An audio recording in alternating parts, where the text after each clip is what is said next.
एक तो हरियाणा कौशल रोजगार निगम जो है, इसके द्वारा जो बच्चों का शोषण किया जा रहा है, इसके खिलाफ हुई। क्योंकि प्रचार भी किया गया कि कांग्रेस खिलाफ है इनके, जबकि हमने कहा था भाई जो बच्चे हैं हमारे, इनको रेगुलाइज करो। और इन्होंने भी कहा था, इन्होंने तो जॉब गारंटी की बात करी। मतलब एक मजाक किया जा रहा है। ना तो इनकी कोई ग्रेचुइटी, ना प्रोविडेंट फंड, ना रेगुलेटरी। एम्प्लॉयमेंट की बजाय जो नोटिफिकेशन हुआ है उसमें डिप्लॉयमेंट लिख रखा है कॉन्ट्रैक्ट, और 1% कमीशन लेते हैं। ये सरकार वो बनी हुई है, तो उनके साथ खिलवाड़ है। हमारी ये है कि इनको वही सुविधा दी जाए जो रेगुलर उसको दी जाती है, तनख्वाह भी, ग्रेचुइटी भी, लीव भी, सब कुछ। वो तो मतलब उनके साथ तो एक किस्म से हर साल पूछेंगे ठीक काम करे। ट्रांसफर नहीं कर सकते, ट्रांसफर की जो है डिप्लॉयमेंट कर, पोस्टिंग लिखते हैं। तो इस किस्म के साथ मतलब इनके साथ बच्चों के भविष्य के साथ खिलवाड़ हो रही है। तो इस मुद्दे को लेकर तफसील में जो है, हम 19 तारीख को कांग्रेस पार्टी धरना रख रही है पंचकुला में। उसमें सारे विधायक, सांसद, हरियाणा प्रदेश कांग्रेस के अध्यक्ष और सारे कांग्रेसजन वहां धरने पे बैठेंगे और ये मांग लेके बैठेंगे, इनको पक्का करो और आगे रेगुलराइज भर्ती करो। देखिए ना, 2014 में सैंक्शन पोस्ट जो थी एम्प्लॉयज की हमारी, 3,75,000, आज वो 2.5 लाख के करीब हो गई। और इनका इलेक्शन का वायदा था, भाई इनको हम रेगुलाइज करेंगे जो एचकारण के हैं। तो कितने दिन हो गए इलेक्शन को, आज तक भी उनको वो भी नहीं कहा। बयान देते हैं, अब कह रहे थे 15 अगस्त, अब वो भी डेट डेफर कर दी। उसमें से भी जो वेरिफिकेशन हुई है वो केवल 26 या 27,000 के लिए है। तो सबका जो है भविष्य अदर में लटका हुआ है। तो ये है उसका, तो उसके खिलाफ अरोड़ा साहब की कन्वीनर है उसके धरने के, और उसमें सब हम शामिल होंगे और बड़ा जोर शोर से इस सरकार पर दबाव बनाएंगे कि इनको रेगुलाइज करो, उतनी तनख्वाह दो। अब मतलब एक उसी जो सैंक्शन पोस्ट है, उसी पोस्ट के लिए तो 60,000 मिलती है, ये 15 से 20,000 में। ना इनका भविष्य कोई, मतलब हर हिसाब से ये करें। और आगे से जो है वो रेगुलर भर्ती करें, ताकि उसका कुछ तो हो। ये नहीं जो मर्जी लगा दो कॉन्ट्रैक्ट, संविधान के अनुसार करें। तो बल्कि ये तो पंजाब ने भी कॉन्ट्रैक्चुअल उसको आज भी दी है और सुविधाएं भी दी हैं। इनके ना तो छुट्टी इनकी, ना कैजुअल लीव इनकी, मतलब कुछ कोई इसको सुविधा नहीं है। हाँ, रिजर्वेशन नहीं, ना रिजर्वेशन। ये है, इस मामले में वहां करेंगे। और एक कमेटी बनाने का हमने फैसला किया है, जो इस सरकार के जितनी करप्शन है, जितने स्कैम्स हैं, वो उनका सब ब्यौरा लेगी और डिटेल्ड उपचार करेगी इसके सरकार के लिए। उसमें चेयरमैन जो होंगे वो अशोक अरोड़ा जी होंगे और स्पेशल इनवाइटेड डॉक्टर कादयान होंगे। और इन दोनों को ऑथराइज होगी, जिसको मर्जी और मेंबर ले सकते हैं आप, जिसकी भी आपको सुविधा हो आप उनमें उसको शामिल कर सकते हैं। हमारे साथी सारे विधायक आपको सहयोग देने के लिए तैयार है, और भी जिसका भी सहयोग लेना है उससे आप सहयोग लें। और फिर जो अब मेरे ख्याल में जल्दी ही असेंबली का सेशन आने वाला है, तो सबसे पहला हम काम रोको प्रस्ताव लाएंगे इस पे। IDFC जो है स्मॉल बैंक, और कोटक महिंद्रा बैंक में जो अपने हुए हैं, आपको याद होगा जब हमारा राज्यसभा का इलेक्शन हुआ, उसी टाइम मैंने नीचे आके कहा था कि भाई जो हमारी वोट कैंसिल हुई हैं वो रिटर्निंग अफसर ने किया। हमने शिकायत भी लिख कर दी है उसमें, इलेक्शन कमीशन में लिख के दी है। क्यों? क्योंकि बैंक स्कैम में शामिल है, इससे जबरदस्ती करवाया है। और वो सिद्ध हुआ उस टाइम तक, उसका नाम भी नहीं आउट हुआ था, आप देख लो। तो ये एक सिद्ध करता है ये किस तरह इनका गलत इस्तेमाल अफसरों का किया जाता है। ये इस पर काम रोक लाएंगे। कॉलिंग अटेंशन जो है हम कानून व्यवस्था, ये प्रॉपर्टी टैक्स में जो धांधली की इन्होंने, मतलब अब कलेक्टर रेट भी लेते हैं, जब मर्जी बढ़ाते हैं, जब मर्जी कर देते, बढ़ाते ही रहते हैं। उससे पहले ही महंगाई से कमर टूटी हुई है, खासतौर पर गरीब और मध्य वर्ग की, और कमर तोड़ने का प्रबंध कर रहे हैं इसमें। इसी प्रकार आपका जो बारिश हुई है, बारिश लेट हुई, लेकिन जो बारिश हुई शहरों में और कई जगह बड़ा भारी नुकसान हुआ उसके कंपनसेशन, क्योंकि इसके लिए पूर्ण तौर से सरकार जिम्मेवार है। ना तो ड्रेनेज साफ किए गए, ना सीवर साफ किए गए, वहाँ बहुत बुरा हाल है उसमें। तो उसके लिए है कंपनसेशन के लिए। और एक दूसरा मुद्दा, जिस मुद्दे पर जो इशू था, जो बिजली कंपनी में कर्मचारी हड़ताल पे थे, उसकी जो मुख्य मांग थी, और जो अभी क्लैरिफाई नहीं किया है, वित्त साहब ने ये नहीं किया है, जो पैरेलल डिस्ट्रीब्यूशन चला रहे हैं गुड़गांव और नूह में, वो एक कदम है प्राइवेटाइजेशन की तरफ। वो हमारे को बिल्कुल मंजूर नहीं है और ये हम नहीं होने देंगे, क्योंकि इनकी कंपनियों की इनकम, सोर्स ऑफ इनकम तो ज्यादा गुड़गांव और नूह है। वहीं पैरेलल डिस्ट्रीब्यूशन आप कंपनी चला दोगे तो ये तो इनके एम्प्लॉय भी बेकार हो जाएंगे, सारा काम बेकार हो जाएगा। तो उसको हम नहीं मंजूर करेंगे किसी भी हालत में। और आपका जो गेस्ट टीचर्स हैं,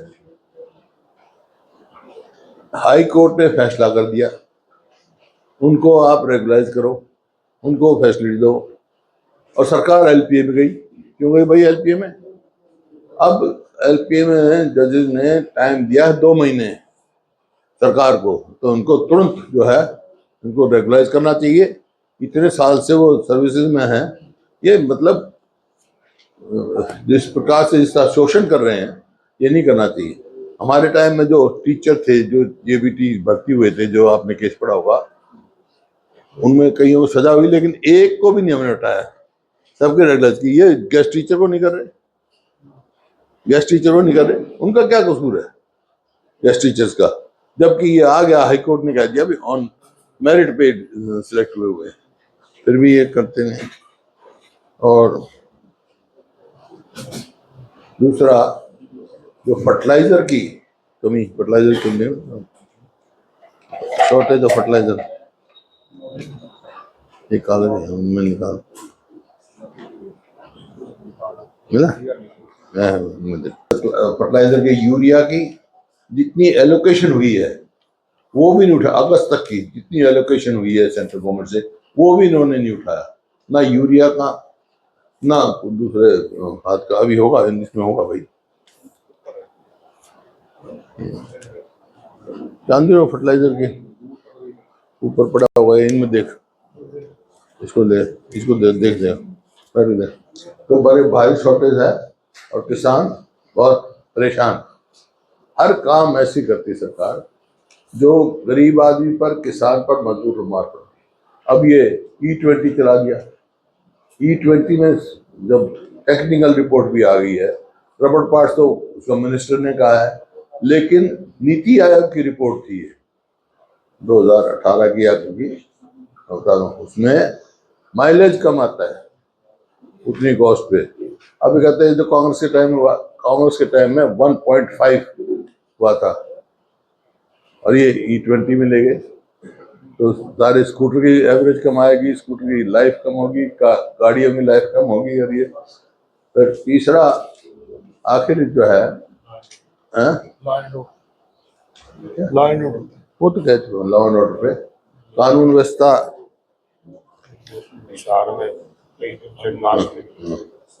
कानून व्यवस्था बिल्कुल चरमरा चुकी है इस प्रदेश की। जिस प्रकार से ऑर्गेनाइज क्राइम काम कर, हाईकोर्ट ने भी संज्ञान लिया है, उन्हें डिटेल मांगी है कि यहाँ हरियाणा में कितने ऑर्गेनाइज गैंग्स काम कर रहे हैं, ऑर्गेनाइज क्राइम कितनी हो रही, कितने गैंग कर रहे हैं। तो ये बड़ी चिंता का विषय है। रोज कोई ना कोई, अब हिसार में मर्डर हुआ, वो कई दिन से लाश ही नहीं जला रहे, बैठे हैं वहां पर, क्योंकि उनको संतुष्ट नहीं कर पा रहे। तो ये है कानून व्यवस्था है, हर एक प्रकार से आर्थिक फाइनेंशियल उसमें भी हरियाणा बहुत पिछड़ गया। बाकी तो मेरे पास बहुत डिटेल है, वो तो मैं बाद में दूंगा। भाई आज कहाँ से कहाँ पहुंच गए। नंबर 1 था, आज तकरीबन हर चीज में 18 बड़ी स्टेट उनमें से 14वें नंबर पे है, किसी में हम 11वें नंबर पे हैं, किसान पे कर्जा पे हम 4थे नंबर पे हैं।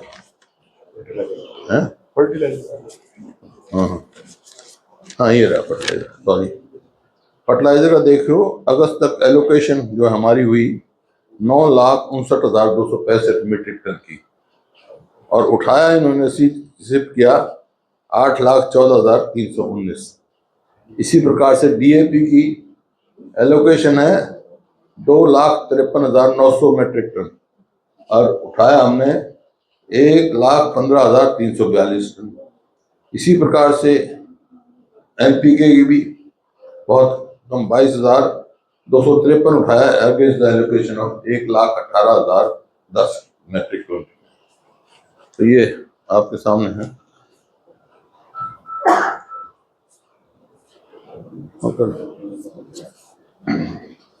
दूसरा, कल यूनानिमसली सीएलपी ने पास किया, जो हमारे सांसदों ने मांग रखी पार्लियामेंट में कि 2030 में जो कॉमनवेल्थ गेम होने वाले हैं, हरियाणा शुड बी को होस्ट ऑफ दैट। क्योंकि हर बार ही चाहे 2010 का कॉमनवेल्थ हो, चाहे अब कॉमनवेल्थ हुआ, highest medals with the population of only 2% हमारे खिलाड़ियों ने लिए। हमारे खिलाड़ी ने मेहनत की, उनको सम्मान देने के लिए डिफरेंट जगह पे कॉमनवेल्थ के इवेंट्स ऑर्गेनाइज किए जाए। जैसे भिवानी में बॉक्सिंग है, इस तरह जज्जर में ये शूटिंग है, जहाँ हमारे बच्चे गोल्ड मेडल लेके आए। इसी प्रकार से ये करना चाहिए। और क्या सबको मुबारकबाद, तो सबको खिलाड़ियों को मुबारकबाद भी दी हमने, और ये भी आग्रह किया साथ ही साथ होना चाहिए। और रोज पढ़ रहे हैं हम, क्या दिल्ली से केंद्र मंत्री आते हैं और समझौता कर जाते हैं कि पाइपलाइन द्वारा राजस्थान में पानी जाएगा।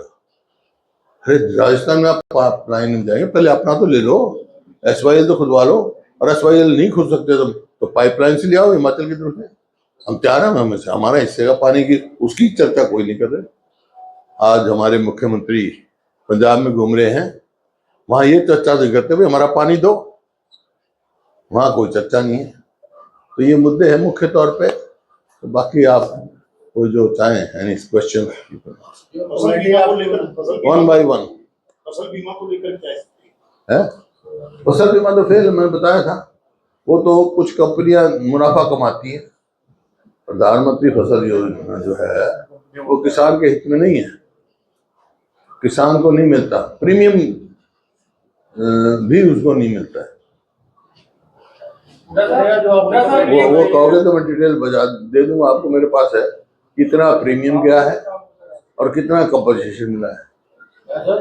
तो कमेटी का गठन किया, उसमें कितने एमएलए हैं, कौन लोग हैं, कितने लोगों की बनेगी कमेटी? है कमेटी हमने बना दी, चेयरमैन बना दिए और स्पेशल इन्वाइटी बना दिए। अब उसमें हम कम से कम भी 11-12 कमेटी के तो परमानेंट मेंबर बनाएंगे, बाकी ये जो चाहेंगे जिसको बुला लेंगे। खिलाड़ियों वाले मुद्दे पर कल मुख्यमंत्री ने कहा कि आपकी खेल नीति सिर्फ 2 शब्दों की थी, पदक लाओ पद पाओ। हमने उसमें काफी उस खेल नीति पे काम किया, और उस खेल नीति के तहत ही जो अब की स्थिति है, इतने मेडल जो आ रहे हैं। ओलंपिक के जब हुए 6 में से 4 मेडल कौन लेके आए? 6 पूरे देश को मिले, 4 हमारे समय में आए। और कॉमनवेल्थ में गोल्ड मेडल जो थे 37 में से मेरे ख्याल 21 या 22 हमारे आए। ये क्या बात कर रहे हैं? ये और कुछ किया नहीं है। एक बता दो इन्होंने स्टेडियम बनाया हो, उनका रख रखाव भी नहीं है।